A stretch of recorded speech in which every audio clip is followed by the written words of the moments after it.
Bienvenidos al canal, guerreros. En esta ocasión les traigo la historia del tolteca, Tlacaelel, un guerrero que optó de manera voluntaria, en hacerse aparecer en la historia.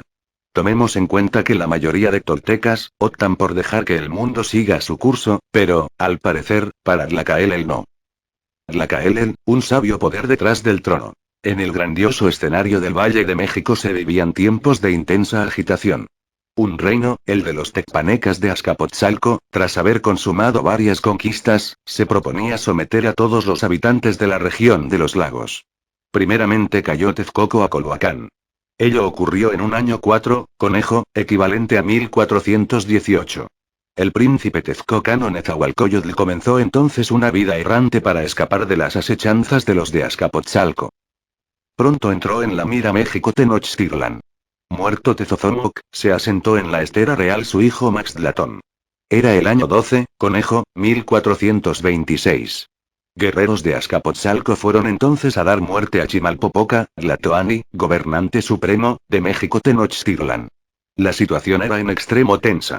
Los principales mexicas, Itzcoatl, el nuevo Tlatoani, y los jóvenes príncipes Motecuzoma y Luicamina y Tlacaelel, ambos de menos de 30 años, se reunieron con otros, entre ellos Nezahualcóyotl. Tlacaelel tomó entonces la palabra.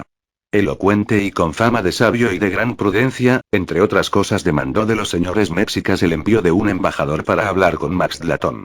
Sus últimas palabras fueron: «Perded, mexicas, el temor». Tlacaelel se ofreció y marchó para hablar con el Tlatoani de Azcapotzalco. La respuesta de este fue: sumisión total o guerra.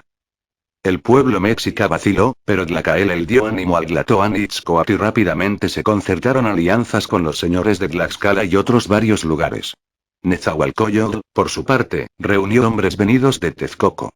Aunque antes se veía imposible, se formó entonces un formidable ejército comandado por Tlacaelel. Actuó este con sagaz estrategia y atacó a los tecpanecas de Azcapotzalco. En el año 1, Pedernal, 1428, como lo consigna escuetamente la crónica Mexicayotl, lo que parecía inverosímil ocurrió. Fueron conquistados los de Azcapotzalco. En 1431 se entronizó Nezahualcóyotl en Texcoco, y México Tenochtitlan dio comienzo a sus años de esplendor. En una de las estructuras del templo mayor de los mexicas hay una lápida con la fecha de 4, caña, 1431. El origen de Tlacaelel que decidía lo tocante a la guerra, las condenas a muerte y cuanto había de hacerse. Esta afirmación no es inventada. La consignó el cronista Chimalpaincuautl de Huanicín. En otros lugares de sus relaciones expresó asimismo: quien primero engrandeció y enalteció el señorío fue el valiente guerrero Tlacaelel, según aparece en los anales séptima relación, Zol. 166 v. La crónica Mexicayotl añade que Tlacaelel llegó a ser Intzemanáhuac conquistador del mundo Alvarado Tezozómoc, nueva edición de 1975, pac. 121. ¿Cambió entonces Tlacaelel el saber por el poder? ¿Quién era ese joven que de pronto irrumpió en el destino de su pueblo? No llegó él a ser gobernante supremo y jamás quiso serlo. Sin embargo, nada se hacía sin su intervención a partir del triunfo sobre Azcapotzalco, ni luego, a lo largo de casi 40 años. Su nombre, Tlacaelel, fue verosímilmente un apodo en el sentido de varón esforzado o, si se prefiere una versión literal, entrañas de macho. El ya citado Chimalpain escribió que en 10, conejo, 1398, había nacido Tlacaelel, hijo del Tlatoani Huitzilihuitl y de la princesa Cacamacihuatzin. De los años de su niñez y temprana juventud poco sabemos, aparte de que vivió tiempos muy difíciles por obra de las asechanzas de Azcapotzalco.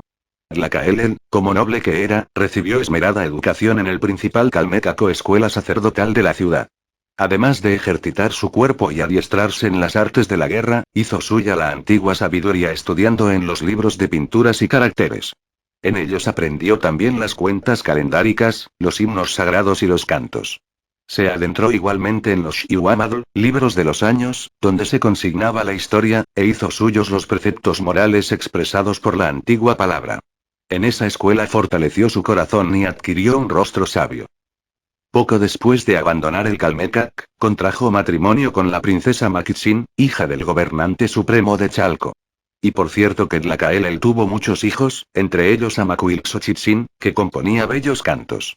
Sobre sus actuaciones como capitán, gobernante adjunto y consejero de 3 supremos gobernantes, hay buen número de testimonios que permiten reconstruir su vida, hasta su muerte poco antes de que falleciera Axayácatl, Tlatoani de Tenochtitlan, en casa, 1481.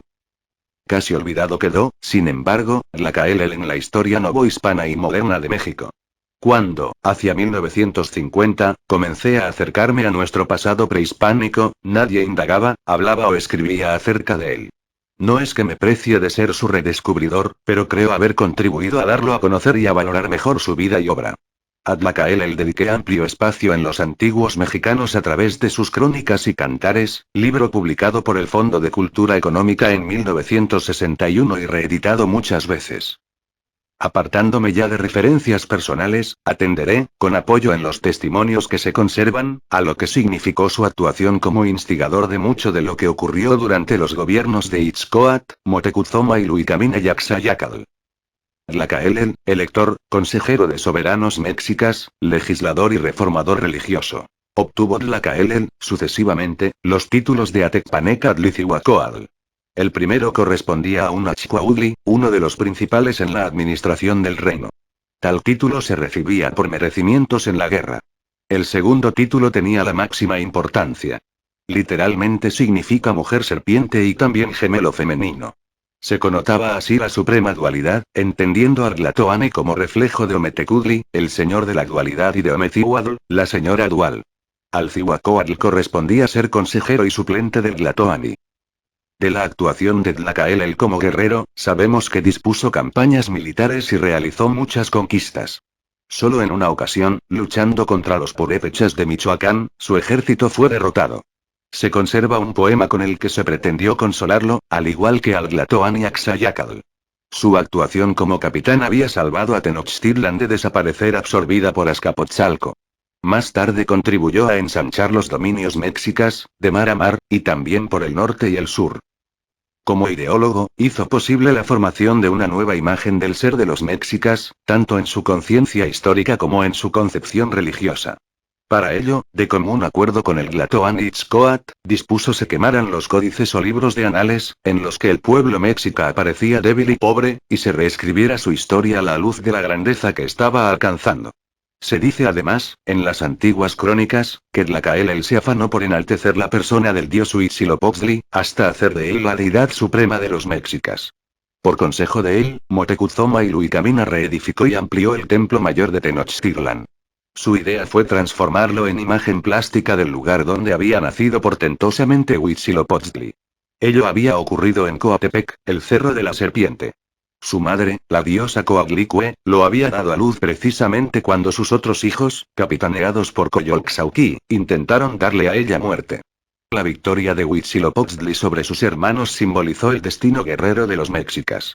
Los hallazgos arqueológicos realizados en el centro de la Ciudad de México muestran que el gran templo mayor efectivamente simbolizó el Coatepec. En varias de sus etapas constructivas apareció la efigie de Coyolxauhqui. Se sabe también que la figura de la diosa madre Coatlicue estuvo en lo más alto del templo, al lado de la imagen de Huitzilopochtli. Se representó así el lugar donde ella lo dio a luz. Reorganizó también Tlacaelel la posesión de la tierra, y aconsejó en múltiples ocasiones a los soberanos mexicas. En suma, como político y estadista, guió a la nación mexica en circunstancias a veces extremadamente complejas. Aunque Tlacaelel fue muy reverenciado y temido, no hay indicios de que fuera considerado un tirano. Según los testimonios al alcance, se le consideraba, por encima de todo, valeroso, decidido, inteligente, sagaz y justo. En este contexto cabe preguntarse, ¿fue Tlacaelel un personaje siniestro, un poder detrás del trono, especie de valido que durante largo tiempo mantuvo su fuerza mediante intrigas y otras oscuras maniobras?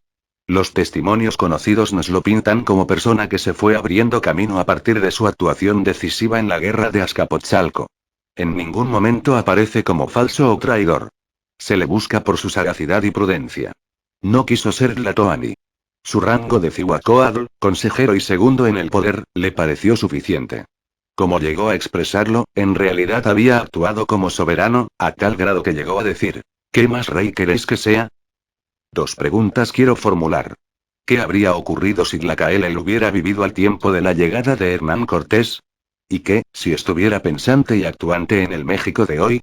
Aunque los historiadores no somos visionarios ni profetas, en plan de especular diré algo al respecto. Si hubiera vivido Tlacaelel a la llegada de Cortés, probablemente su parecer habría coincidido con el de Cuitláhuac y no con el de Moctezuma Xocoyotzin. En tanto que este último, debatiéndose en la duda, recibió como huésped a Cortés y al final fue hecho prisionero, Tlacaelel y Cuitláhuac habrían superado o al menos contrarrestado la astucia de Cortés. Es verosímil que se habría producido entonces un sutil enfrentamiento. Cabe pensar incluso, que el preso habría sido Cortés y no Moctezuma. Fuente. Letras libres.